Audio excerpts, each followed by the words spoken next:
ভয়াবহ অবস্থা এক কথায় বলা যায়। আমরা মহানন্দতলা অঞ্চলের শ্রীকান্ততলা, কান্ততলা আর পশ্চিম রতনপুর, বিলাইমারি অঞ্চলে খাসমহল এবং পশ্চিম রতনপুরের আর একটা পার্ট, এসব জায়গা দেখে এলাম।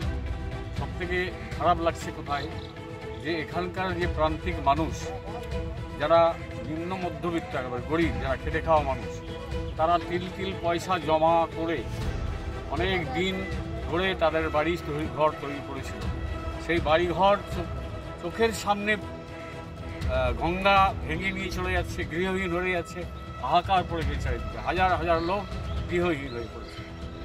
অবস্থাটা আমরা জানাবো আমাদের ঊর্ধ্বতন যারা আছে, আমাদের ঊর্ধ্বতন নেতাগুলো যারা আছে তারা জানাবো, আমাদের দিদিকে জানাবো। আমাদের রাজ্য সরকার 1500 কোটি টাকা বিধানসভায় প্রস্তাব আকারে পাশ করিয়ে কেন্দ্রীয় সরকারের কাছে প্রস্তাব দেওয়ার পরেও কেন্দ্রীয় সরকার এই ব্যাপারে কিছুই ভাবছেন না।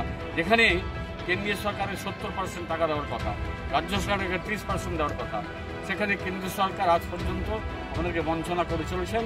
এবং দুঃখের বিষয় এটা, যে মহানন্দতলা বিলাইমারি অঞ্চলের মানুষ যারা দুহাত ভরে বিজেপিকে ভোট দিয়েছিল, তাই আমাদের এমপি খগেন মুর্মু বারবার তিনি নির্বাচিত হয়ে যাচ্ছেন, এই গঙ্গা ভাঙনের কথা তিনি একবারও পার্লামেন্টে তুলছেন না।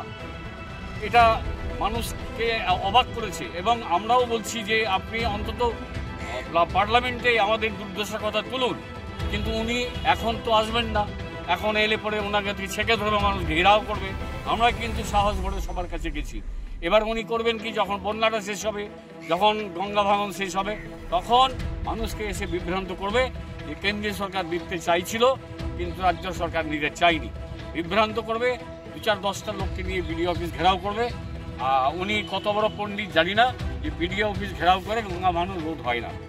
আমাদের রাজ্য সরকারের মাধ্যমে কেন্দ্রীয় সরকারের কাছে আবেদন রাখছি যে আমাদের এই গঙ্গা ভাঙন থেকে রায় দিতে, অন্তত দীর্ঘমেয়াদী পরিকল্পনা করে গঙ্গা ভাঙনকে রোধ।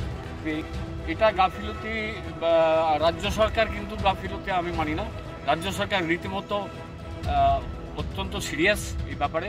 রাজ্য সরকারের নির্দেশ আছে, তবে আমাদেরকে জানতে হবে যে ইরিগেশন ডিপার্টমেন্ট আমাদেরকে এই যে কাজের যে বরাদ্দটা, সেই কাজের বরাদ্দে ওরা সন্তুষ্ট কিনা এবং এইভাবেই তারা কাজ করতে দিয়েছেন কিনা এটা জানতে হবে।